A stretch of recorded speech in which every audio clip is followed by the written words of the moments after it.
We want to talk today about anything that matters to you, but we want to show you it is our powerful desire that when you leave this gathering, that you understand what the path of least resistance means and how to figure out how to get on it. For some people, when they hear the words path of least resistance, they think it means, oh, you want me to be lazy. You want me to do what's easiest for me. And we say, exactly. And then you say, but wait, I've been trained not to be that way. I've been trained to knuckle under. I've been trained to give it all I've got. I've been trained to push through. I've been trained to persevere. I've been trained that if there isn't pain, there isn't gain. And we say, how's that working out for you? It's wearing you out. It makes you tired. It makes you ornery. It makes you not nice to be with. This virtue that you're working so hard to accomplish, there's an easier way. An easier way because it has more momentum. It's the path of least resistance. And by that we mean it's the path of who you really are. It's the path of your true desire. So in order to figure out this path, first you have to accept. We're going to throw it at you. You can't accept it at first, but by the end of the day, we think we will have worn you down. Everyone has their own path, and that's what's tricky, because we love you so much. You've got your nose on other people's paths.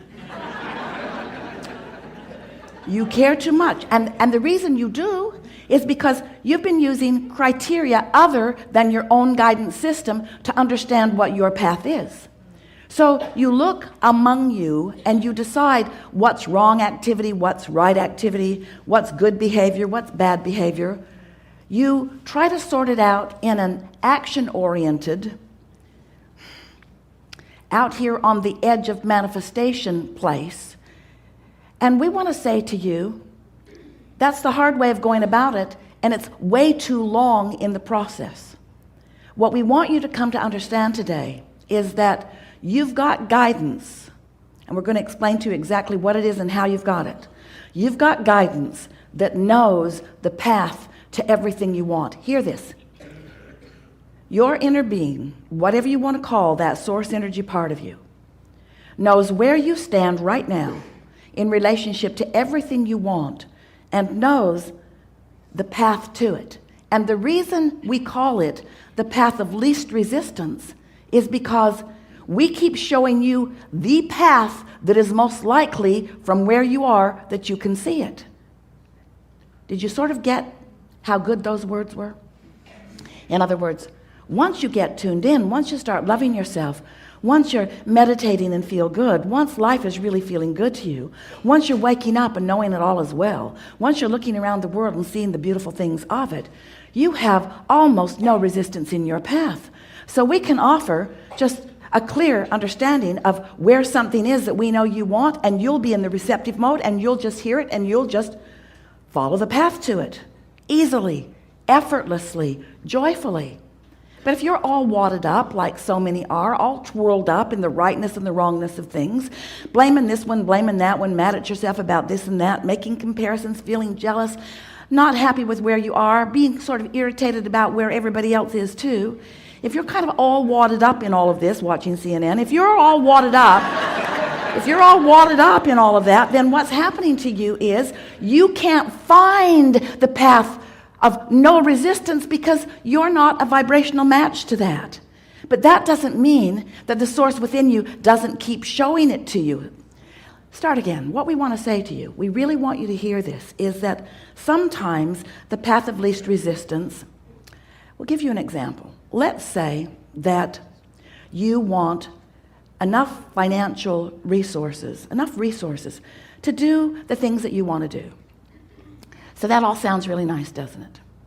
And then you think, but I don't have the money to do everything I want to do, so you just threw some resistance on your trail. Now you would argue with us, yeah, because I faced reality, Abraham. I'm not like you. I can't just pretend that it's other than it is. And we say, we're not pretending we know. We know there's just no resistance on our trail like there sometimes is on yours. So you've got some resistance. You want money, but you believe that you're going to have to work for it. So there's some resistance in that. And not only that, you also believe that you have to do this job that you don't want to do. So now just follow with us just a little bit, because once you get this, as we give it to you in the beginning of this day, then everything else that we say will be easier for you to hear. And you're going to leave here with so much less resistance than you've ever experienced before. Things will begin flowing to you much more easily. You're going to like it. So you want money. That seems like the path of least resistance, because you could trade chickens and furniture. You could trade services, but it is not portable. It's not convenient. So you've decided that you want some dollars. That's the path of least resistance. And then you think, but I have to go to work, so there's resistance in that. Now, we want to ask you, you can sort this out, which is the path of least resistance, to go to work and get some dollars, or to not go to work and not have any dollars. So in that sort of clear scenario, the path of least resistance is easy to understand, isn't it? So let's say you follow the path of least resistance because you like to live well and you like to eat food and things like that. And so you follow the path of least resistance, and you go to work. And as you go to work, you receive some dollars. But then there are things about that work that you don't like. People are mean to you maybe, or they don't understand you. And as you focus upon it, you start activating resistance along your path. So now you've put yourself in a really hard place. You want to work, you don't really, but you want to work because you want money, but you don't want there to be a hard time. So now this seems like a hard choice. You want something that you believe that you can't have. What we want you to understand is you could smooth that path out for yourself more than you know. You could look for things at work that you do like, and you could carve out a path of lesser resistance. And the more you do that, the more law of attraction will show you other things that you like also. So your path gets easier and easier. Esther was watching a scenario in a family that she loves so much. And there were several members of the family, and Esther was really contemplating this path of least resistance stuff that we keep talking about.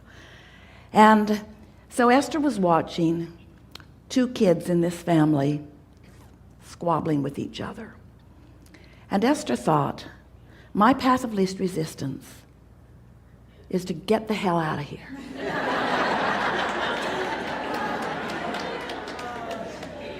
She wasn't enjoying it.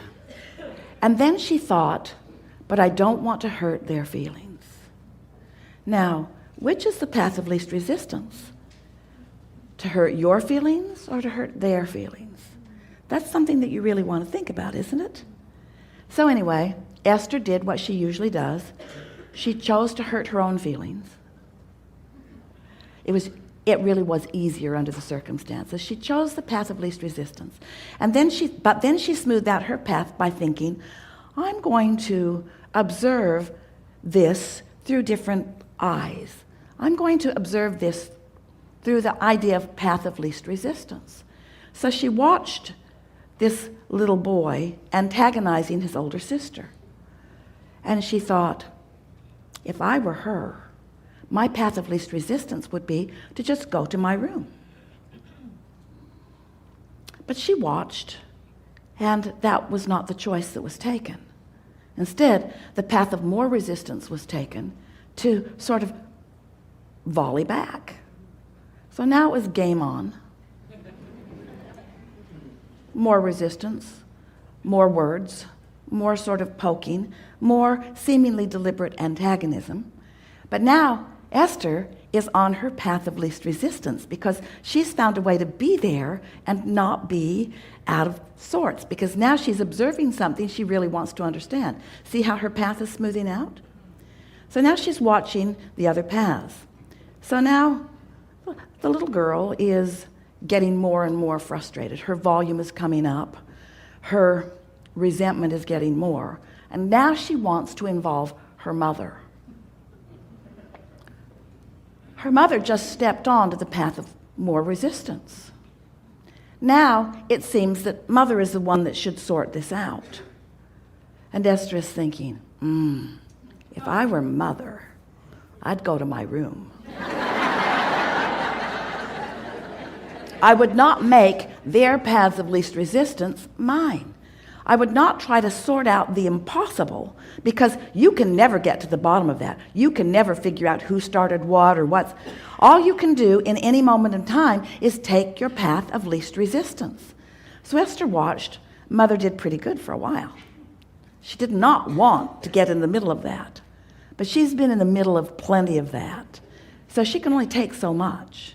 And then she jumped right in the middle of the path of more resistance. And Esther thought, ooh, this is really getting good. I'm starting to understand this path of least resistance thing. Now, what we want you to hear from this, and so you'd like to hear a happy ending. Well, no one died yet. And of course, it all blew over. But it was more unpleasant for everyone involved than it needed to be, because no one in the scenario is clear at understanding that it's a good thing to take the path of least resistance. Now, here's what we really want you to understand. When you're in the middle of action, when you're in the middle of conversations, when you're in the middle of events, you're already pretty far down the path. We want you to take away from this gathering the understanding of finding the path of least resistance at an earlier stage, maybe even before it's in this action. Because you see, there's a vibration that is either in alignment with who you really are or isn't. You're in the moment, in the thoughts that you are thinking, in alignment, in full alignment with who you really are, or to some lesser degree, not in alignment with who you really are. So this vibration that is at the root of everything that you are about, and everything that you're living, and everything that everybody else is too, and everything that you're feeling, this vibration, because law of attraction is gaining momentum, this vibration, whatever it is that you've got going on, is going to evolve. It's going to escalate. It's going to become more. And the first thing that it becomes that is something that you can recognize, we could call it a manifestation. The first thing that you can recognize is a thought that occurs to you, because thoughts are manifestations. You're taking vibration and you are receiving these vibrations at an unconscious level and translating them into something that is meaningful to you. That's how vibrations turn to thoughts, and that's how thoughts turn to things. In other words, this is the evolution of all things, all thought. It's what creation is about. And you are the creator who is molding the clay with your focus. Esther and her friend heard a mother the other day trying to get her kids organized to get on the airplane. And she said to them, now we're going to get on, hocus pocus focus. And Esther thought, I like that. I'm taking that with me. Hocus pocus focus, because it does become magic when you focus. There's a power and a clarity in that. So as this vibration, as you're focused upon it more, this vibration is going to become a thought and then a feeling. But the thought and feeling come so seemingly simultaneously that there you are, having a thought that you're feeling about. And that is momentum. And then as you ponder it more, it becomes words and then behavior and then... So what happens to so many is that you're trying to sort out your path of least resistance over here once behavior is happening, once manifestations are happening. And it's harder for you to really take the path of non-resistance or the path of least resistance, because there's so much momentum that's already got you all hooked in. Do you see what we're getting at? Someone asked us a question not long ago. Best question that we were ever asked, which allowed us to give the best answer we've ever given, the most satisfying answer that we've ever given. Abraham, how do you get rid of doubt before it starts? Annoying, we know. How do you remove yourself from unpleasant situations before you get into them? How do you not end up at a job you don't like before you get there? Well, we know that's all well and good. If you just got here and you haven't been doing anything, you have no relationships. But what do you do if you're already involved in all of these things that you are observing that already have you hooked in to conditions that don't feel good? All you got to do is understand the process. All you got to do is, from wherever you are, take the path of least resistance. Not try to figure out what path somebody else is on, and not measure what they're doing to what you're doing. That's what these kids were doing. In other words, neither one of them could feel clearly what they wanted, because they were much more interested in what the other one was doing, or what the other one was getting, or what the other one was living, or what the other one had. In other words, there's this impossible thing that you do when you're trying to figure out what you should do based upon what others are doing. And the reason that it doesn't work is because we love you so much, it's none of your business what anybody else is doing. There's no vibrational connection between what they're doing and what you should do, because you have your own guidance system.